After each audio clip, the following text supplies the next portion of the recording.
Resposta a um senador sulista. Senta que lá vem história, pessoal. Crônicas de Souto Dourado. Vamos saber quem é esse senador? Simbora comigo. Deve haver a representação nordestina no Congresso Nacional ficar atenta a novas investidas articuladas contra a Sudene. Todos recordam que não foram a reação firme que se fez no fim do ano passado, principalmente em Pernambuco, e o então ministro Roberto Campos teria conseguido a partilha com o sul do país dos recursos derivados dos artigos 34 e 18, mediante a inclusão matreira de um dispositivo num dos decretos-leis do presidente Castelo Branco.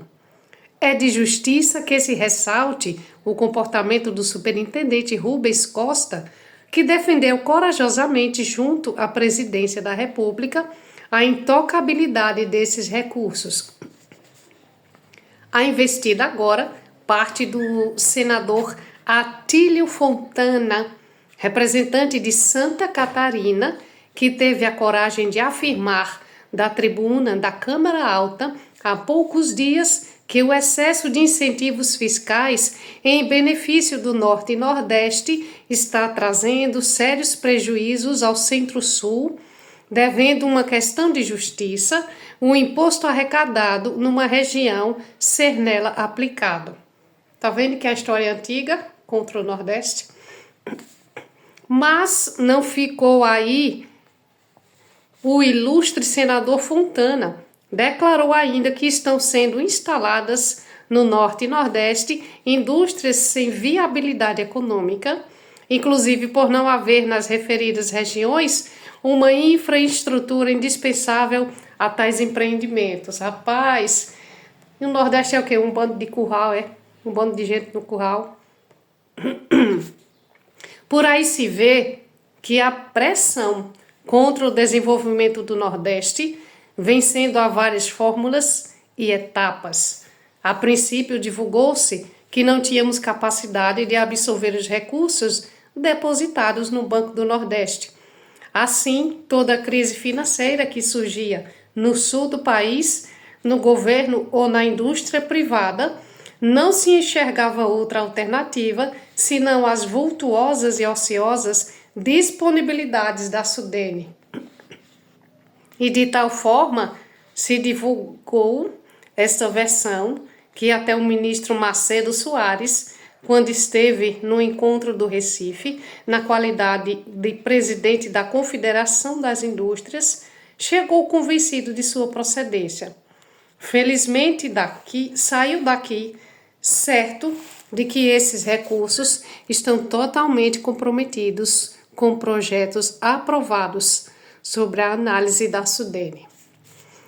Passa-se agora a novas fórmulas de pressão, das quais parece ser o senador de Santa Catarina um dos líderes. Os recursos fazem falta ao Centro-Sul. Não existe infraestrutura na região. Os empreendimentos são economicamente inviáveis. O imposto pertence à região que o arrecada. Nunca um senador da República, com a responsabilidade de seu mandato, disse tantos disparates de uma só vez. Em primeiro lugar, as suas declarações ferem ao sistema federativo que, bem ou mal, rege o país.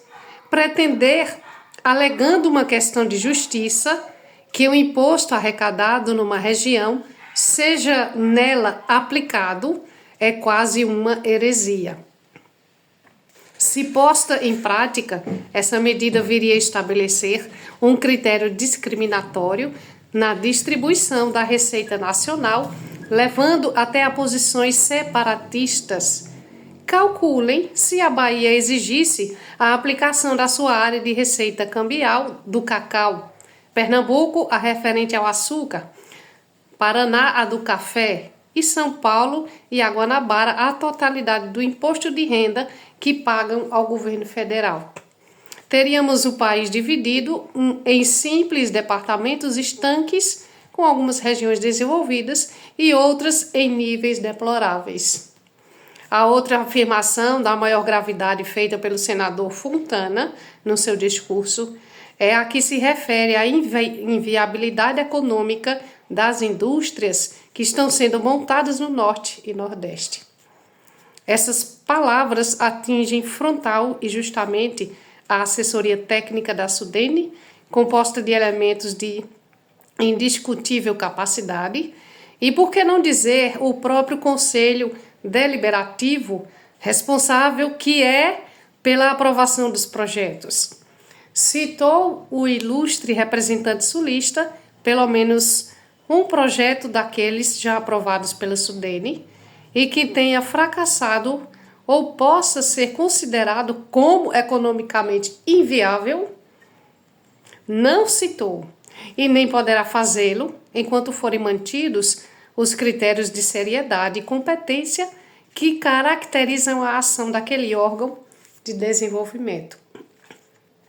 Alega, por outro lado, o senador Fontana que não existe nas regiões Norte e Nordeste uma infraestrutura indispensável aos empreendimentos industriais. Se não existe, a que se faz necessária? Não somos os únicos responsáveis por essa deficiência? É sabido que a maior parte dessas obras, como sejam rodovias, portos, sistemas de energia, depende muito mais do governo federal, que dispõe de arrecadação específica para investir nesses setores. E vejam que não falamos por Pernambuco, onde as condições de infraestrutura são inegavelmente as melhores da região.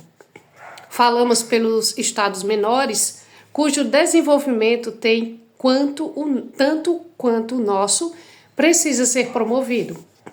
Se o senador por Santa Catarina tivesse uma visão mais simples do processo de desenvolvimento econômico, que deve ser global e equilibrado para todo o país, não falaria ao mesmo tempo em excesso de incentivos e falta de condições de infraestrutura.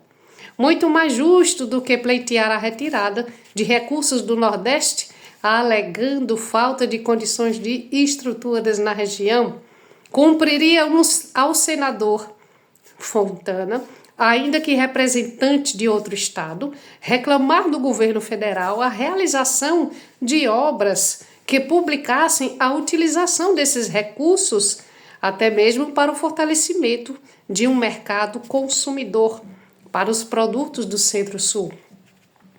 E esses recursos, é bom que se repita sempre, não estão ociosos, como podem pensar os que atentam contra eles, totalmente comprometidos, para não dizer já deficitários em face da demanda de projetos. De qualquer forma, vá ler o discurso do senador Fontana, o qual servirá de advertência à bancada do Nordeste nas casas do Congresso Nacional.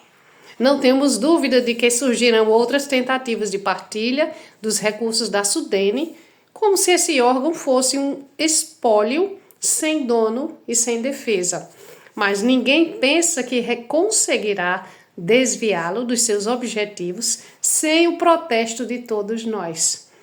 Agora mesmo, por ocasião do primeiro encontro de cristãos políticos, realizado em Salvador, por iniciativa de Dom Eugênio Salles, ao qual tivemos a honra de participar e onde estiveram reunidos homens de partidos e até de posições ideologicamente diferentes, a ação da Sudene conseguiu o apoio incondicional e irrestrito do plenário numa moção unânime constante do documento final daquela reunião. E, por fim, naquele retiro de meditação e de estudos sobre os problemas do Nordeste, estávamos dando sem saber, por antecipação, uma resposta ao discurso do senador Fontana. É isso aí. Não brinque com o nordestino não, meus queridos. Ok? Ficou um pouco longo, mas vale a pena a gente escutar essas histórias. E para a gente saber de onde vem a nossa origem e como pensavam as pessoas antigamente. Por isso aqui a gente pode melhorar. Não é isso mesmo? Bom, amanhã tem a dimensão de um estadista. Aguardo vocês. Cheiro no coração.